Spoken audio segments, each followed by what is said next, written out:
پہلا مسجد اقصی یاد رکھیے زمین پر دوسری مسجد تھی جو بنائی گئی تھی۔ آئیے روایت اس طرح سے، صحیح بخاری کی روایت ابو ذر غفاری رضی اللہ عنہ فرماتے ہیں کہ میں نے نبی اکرم صلی اللہ علیہ وسلم سے پوچھا، یا رسول اللہ صلی اللہ علیہ وسلم سب سے پہلے کون سی مسجد بنائی گئی، مطلب کس مسجد کو سب سے پہلے بنایا گیا؟ تو فرمایا مسجد حرام۔ میں نے سوال کیا اس کے بعد کون سی مسجد بنائی گئی؟ فرمایا مسجد اقصی۔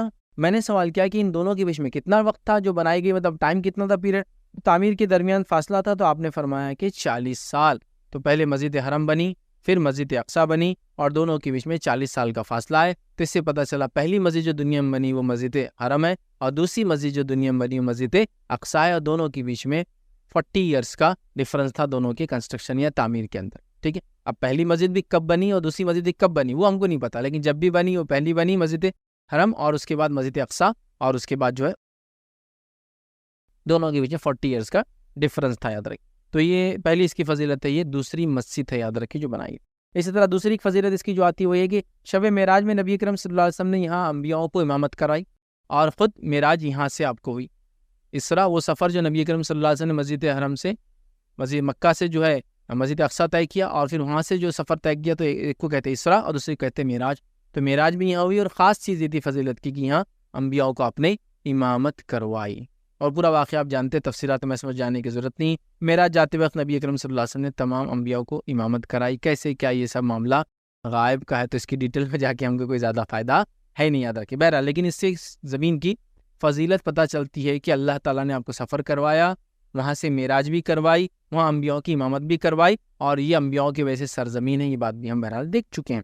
تیسری فضیلت یاد رکھے وہ یہ کہ مسلمانوں کا جو ہے قبلہ اول ہے، اور یہ بات ہم جانتے ہیں، نبی اکرم صلی اللہ علیہ وسلم 16 یا 17 مہینے تک اس کی طرف دیکھ کر نماز پڑھتے رہے۔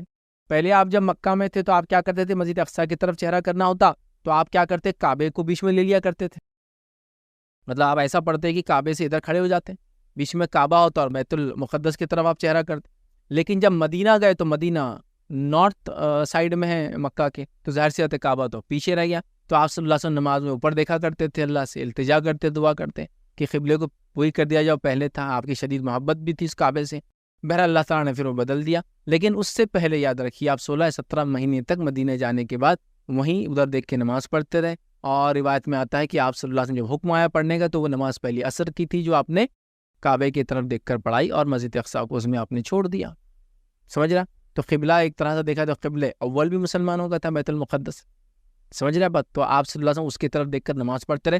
پتہ چلا اس سے پہلے کہ لوگ جو ہے ادھر ہی دیکھ کے نماز پڑھتے تھے، چونکہ اللہ رب العزت نے امامت کو بدل دیا تھا، تو ڈائریکٹ انڈیکیشن تھا کہ امامت اب چینج ہو گئی اور لوگ اب ادھر دیکھ کر نماز پڑھیں گے۔ اب چاہے نماز آپ مسجد اقصی کی طرف دیکھ کر پہلے پڑھتے تھے، یا آج ہم کعبے کی طرف پڑھتے تھے، یہ اصل نہیں ہے، اللہ تعالیٰ نے جو چیز طے کر دیا ہم اس کو مان رہے، اس سے بس چل رہے، اللہ نے جہاں کا حکم دیا۔ لیکن یہ ایک انڈیکیٹو بھی تھا یہود و نصارہ کو، بنی اسرائیل کو، کہ آپ کی امامت اب ختم ہو چکی ہے، آپ سمجھ رہے؟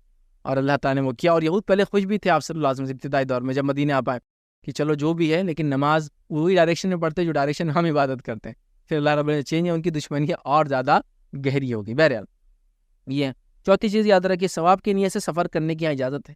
یہ ان 3 مقام میں سے ایک مقام ہے جہاں ثواب کی نیت سے آپ سفر کر سکتے ہیں، دوسری جگہوں پہ نہیں۔ ہمارے پاس پتہ نہیں دیگر کتنے مقامات پہ لوگ سفر کر کے جاتے ہیں ثواب کی نیت سے، کہ وہاں پتہ نہیں کیا ملے گا، کدھر کہیں ان کو حج کا ثواب مل جا رہا، تو کہیں ان کو مدینے کی زیارت کا ثواب مل جا رہا، مطلب کوئی دوسرے مقامات پر انہوں نے بنا لیجیے گا۔ ویسا نہیں، صرف 3 مقامات دنیا میں ایسے جس پہ آپ ثواب کی نیت سے سفر کر کے جا سکتے ہیں 3 اعتبار سے، اور وہ کون کون سے یاد رکھیے۔ صحیح بخاری کی روایت ہے، ابو ہریرہ رضی اللہ عنہ فرماتے ہیں کہ نبی اکرم صلی اللہ علیہ وسلم نے فرمایا 3 مسجدوں کے سوا کسی مسجد کی طرف سفر نہ کیا جائے۔ ایک مسجد حرام کی طرف آپ سفر کر کے جا سکتے ہیں ثواب کی نیت سے، دوسرا رسول اللہ صلی اللہ علیہ وسلم کی مسجد نبوی، اور تیسرا مسجد اقصی یعنی بیت المقدس۔ یہ 3 مقامات کی طرف آپ، یہ 3 جگہوں کی طرف سفر کر کے ثواب کی نیت سے آپ ٹریول کر سکتے ہیں۔ اس کے علاوہ نہیں یاد رکھیں، آپ کی کام کی غرض سے وغیرہ وغیرہ آپ کہیں بھی جائیے ایک الگ بات، لیکن جو سفر ہمارے پاس ہوتا ہے نا، لوگ تیاریاں کرتے اور ثواب کی نیت سے نکلتے، حتیٰ کہ میں نے لوگوں کو دیکھا، لوگوں کی وہ جگہ جہاں لوگوں کو مدفون کیا جاتا ہے، سمجھ رہے ہیں، ان جگہوں پہ بھی لوگوں نے یہ سب باندھ لیا کہ وہاں بھی ثواب کی نیت سے وہ ٹریول کر جاتے ہیں۔ کسی جگہ کا ثواب نہیں ملیں گا آپ کا، بلکہ وہ بدعت کا ایک گناہ ملیں گا آپ کو، اور اگر وہاں شرک اور بدعت ہوتا ہے اس کو فروغ دینے کا بھی گناہ ملیں گا، اور اگر آپ کرتے ہیں تو پھر تو مشرک کہلائیں گے۔ لیکن یہ 3 مقامات پر آپ بالکل جا سکتے ہیں، سفر کر سکتے ہیں، ثواب کی نیت سے نکل سکتے ہیں، ٹریول کر سکتے ہیں۔ اسی طرح مسجد اقصی میں نماز کا یاد رکھیے ثواب جو ہے، ایک نماز کا ثواب یاد رکھیے 250 کے برابر ہے۔ وہ ایسی روایتیں موجود ہیں جس میں 500 کا تذکرہ ہے، لیکن اکثر روایتیں میں نے دیکھا یا تو ضعیف ہے یا تو صحیح نہیں ہے یاد رکھیں.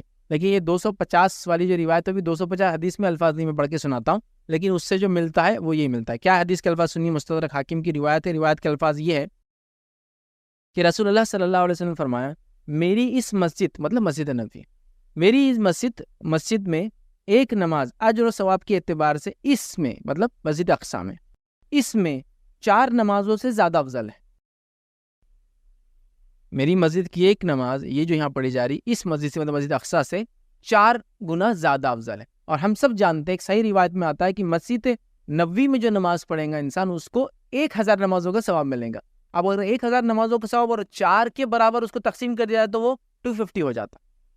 یاد رکھیے وہ روایت بالکل ضعیف ہے اور من گڑت ہے جس کے اندر وہ لفظ ہے کہ مسجد نبوی میں 50,000 نمازوں کا ثواب ملتا. بہت سے لوگ میں نے دیکھا حرم سے نکلتے ہیں اور پھر مسجد حرام سے نکلتے ہیں، مکہ سے چھوڑتے ہیں اور مدینہ جاتے، تو اگر ان کا سفر 15 دن کا تو 5 دن مطلب مکہ میں جو ہے 7 دن گزارتے ہیں، مدینہ میں 7. ان کو جب بولا جاتا ہے کہ آپ مکہ میں زیادہ رہو، اس کا ثواب زیادہ ہے، بعد میں موقع نہیں ملیں گا، یہاں اور بھی بہت ساری چیزیں ہیں، تو وہ بولتے ہیں وہاں بھی تو بس آدھا ہی ہے، مطلب 50,000 ملتا ہے. وہ 50,000 روایت صحیح نہیں یاد رکھیں. 1000 مسجد حرام میں آپ نماز پڑھیں گے تو دیگر مسجدوں کے مقابلے میں 1,00,000 ثواب، مسجد نبوی میں 1000 ثواب، اور مسجد اقصی میں اس روایت کے مطابق جو کہ مسجد نبوی سے 4 کے مقابلے مطلب مسجد اقصی میں جو پڑھی جائیں گی مسجد نبوی میں اس کے 4 درجے زیادہ ملیں گا، اور وہ 1000 ہے تو اس کو ڈیوائڈ کر دیتا ہوں ہوتا 250. حدیث میں 250 لفظ نہیں ہے لیکن وہ 4 سے میں اس کو تقسیم کر کے بتا رہا ہوں. حدیث کے الفاظ کیا ہے؟ میری اس مسجد میں ایک نماز اجر و ثواب کے اعتبار سے بیت المقدس مسجد اقصی میں 4 نمازوں سے زیادہ افضل ہے. مطلب وہاں کی 4 کے برابر یہ 1 ہو جائیں گی. مطلب اب وہ یہاں کی 1 وہاں کی 4 کے برابر، تو یہاں کی 1000 کی تو وہاں کی کتنی ہو جائیں گی؟ 250 ہو جائیں گی. تو اس اعتبار سے میں وہ کہہ رہا ہوں 500 وغیرہ کی روایت اور مسجد نبوی کی 50,000 والی روایتیں سب ضعیف ہیں. بہرحال آگے بڑھتے ہیں اور آگے